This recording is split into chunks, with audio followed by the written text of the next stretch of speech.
So on this channel, this has become quite a controversial topic, and I don't understand why. So I just wanted to make a quick video and give my thoughts on it. Let me start by explaining what canon means to those who don't know. Canon is defined as the general law, rule, or principle of a collection of books or movies accepted as genuine. It does not mean that if you consider the films genuine, that's canon. Saying that they are the same stories told differently is not what that means. If it's two different stories told differently, one is canon and one is not. It's as simple as that. Star Wars is the prime example of this. There are so many novels and shows in Star Wars, many novels literally adapting the films, but most aren't considered to be canon or part of the story told in the movies. I've said in a few of my videos that the 8 Harry Potter films aren't canon, meaning they don't contribute anything to the story of Harry Potter. But this is in no way based on the films. The films are not canon. This was not mentioned in the books, however, so I do not believe that this is canon. The 7 books and the Fantastic Beasts films are canon, but the 8 Harry Potter films are not, seeing as they are not the true story.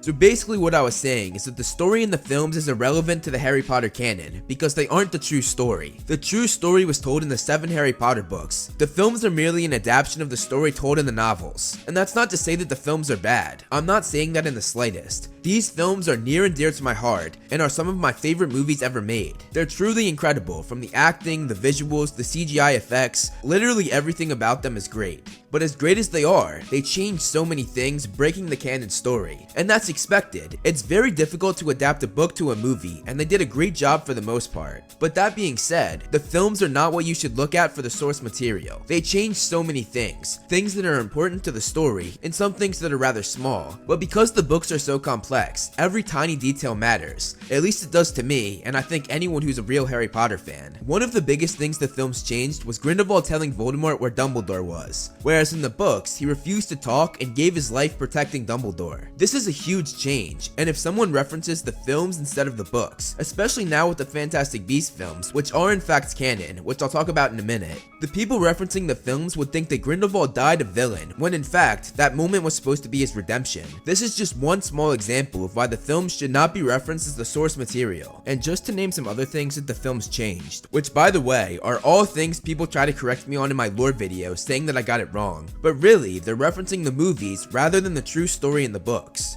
Some examples are Hermione knowing what the word mudblood meant and being the one to explain it to everyone, whereas in the books, she did not know what it meant after Draco said it to her. There's also Ron replacing Neville for their detention in the woods, because in the books, it was Harry, Hermione, Draco, and Neville, not Harry, Hermione, Draco, and Ron as it was in the films. Another thing I get a lot of hate for in my Quidditch video is the fact that the films changed James Potter from being a chaser from the Gryffindor Quidditch team as he was in the books to a seeker in the films. And obviously there are so many more examples, but the main point of this video is to explain why the films are not canon. And just looking at the examples I just stated, Hermione not knowing what the word mudblood meant was spot on because she did not grow up in the wizarding world. It reminds you that she doesn't know everything, something that she herself would like to believe. It's one of her main traits, but nobody is that smart, even though she thinks she is. The films made her know way too much, even giving some of Harry and Ron's brilliant moments to her instead. Neville going into the forest is way better as canon because it gives us more examples of how scared and pathetic he is, making his big moment at the end mean even more. And having Neville go instead of Ron also gives us a break from the trio always being together. It's nice to see them split up for a change. These might seem like small details, but they just prove that if you reference the films as canon, there are a lot of facts that you're going to get wrong.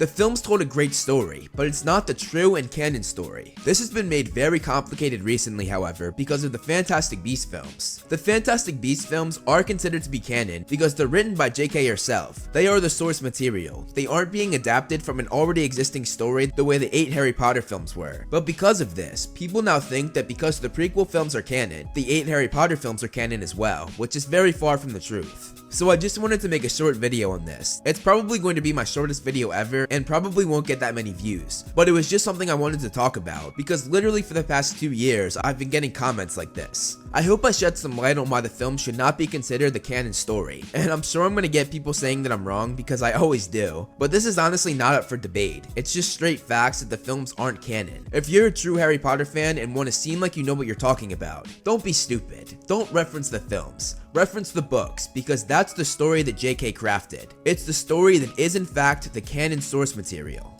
Thank you so much for watching, guys. You can follow me on social media to see more of my personal life and see more of this little dude. You can follow me on Twitter and Facebook for Movie Flame updates. And I want to give a huge shout out to all my patrons listed below. If you want to be featured in the next video, plus get a bunch of other rewards, become a patron today. Again, thank you so much for watching. Make sure you press that like button and subscribe, and look out for more great videos on the way.